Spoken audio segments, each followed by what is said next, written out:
datang mas masakit na karanasan para sa isang tao, kundi ang yurakan ang kanyang pagkatao at dangal. Ang paninirang puri at pagpaparatang ng mga bagay na hindi totoo ay nakapanghihina at nakawawala ng dangal ng kapwa-tao. Mas masakit po ito kung manggagaling sa mga taong kasama mo, kaibigan mo, kapamilya mo, o sa mga taong inaakala mong makauunawa sa iyong kahinaan at kakulangan at makaka-appreciate din ng iyo ring kakayahan at tunay na intensyon at motibasyon. Kapag ganito ang karanasan natin, para na rin tayong pinapatay, tinatanggalan ng dangal, binabalewala at sobrang minamaliit. Marami pong ganitong eksena at karanasan ang pinagdaanan ni Santa Teresa de Jesus o Santa Teresa ng Avila, ang tagapagtatag ng Discalced Carmelite Order. Inaakala ng kanyang mga kasama sa kumbento o monasteryo na siya ay inaalihan ng demonyo. Bagamat napatunayan na ang kanyang mga karanasang mistiko ay totoong galing sa Panginoon, inaglahi ng mga taong nakapaligid sa kanya si Teresa. Ayon sa kanya, ang mga karanasan niya sa Diyos ay nagdulot sa kanya ng kapayapaan, inspirasyon at lakas at tibay ng loob. She experienced hostility and being the subject of gossips, chismis, among her companions.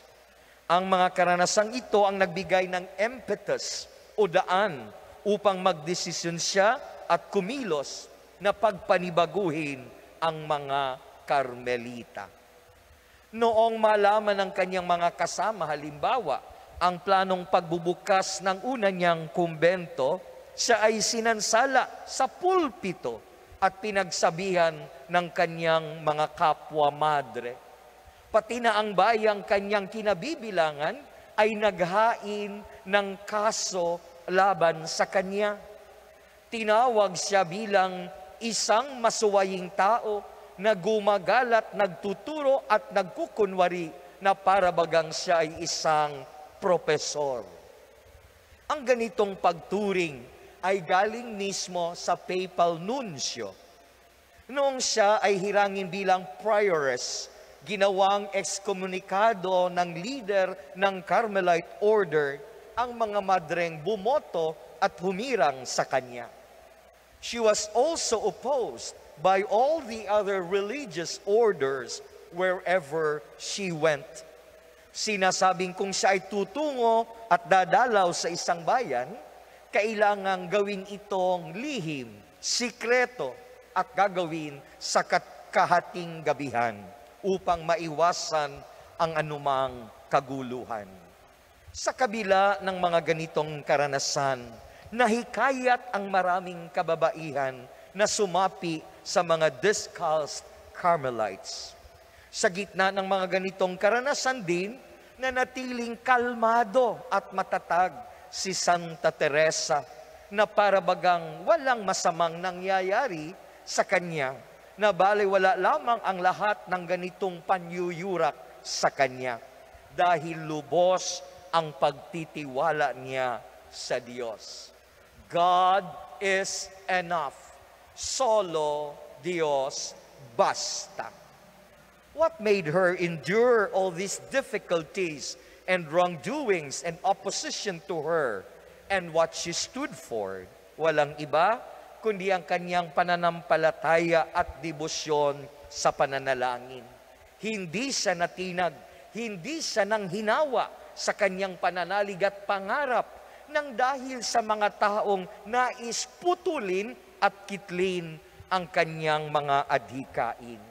Ang paninirang puri, ang mga intriga, ang mga pangmamaliit sa kanya ay higit pang nagpalakas sa kanyang pagsusumikap na maging lingkod ng Panginoon at magpatuloy sa kanyang misyon at atas na gawain. Ganito po ang paghihikayat ni Jesus sa kanyang mga alagad na ating napakinggan sa Ebanghelyo.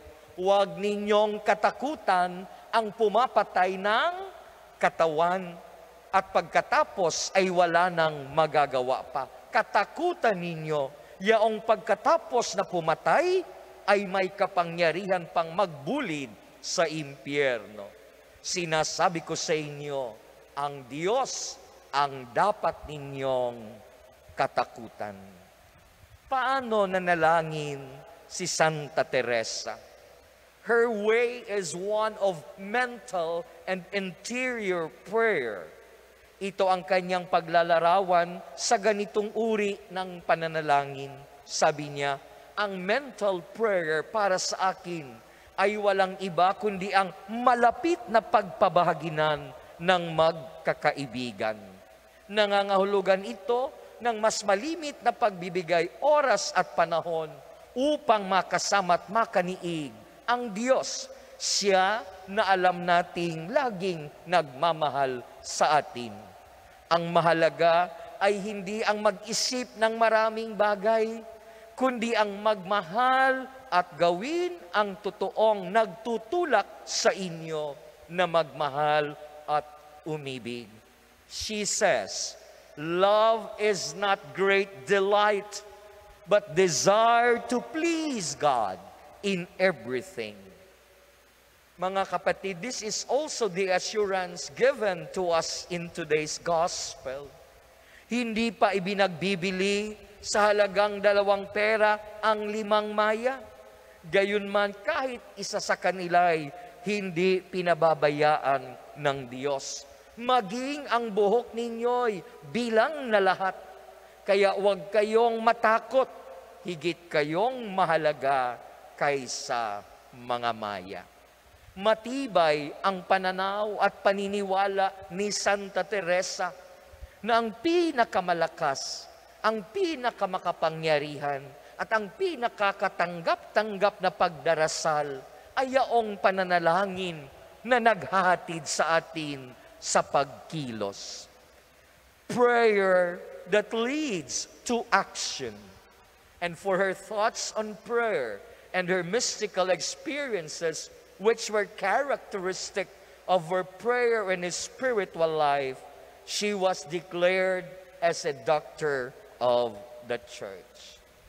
My brothers and sisters, not all of us can be as blessed and as wise as Saint Teresa of Avila.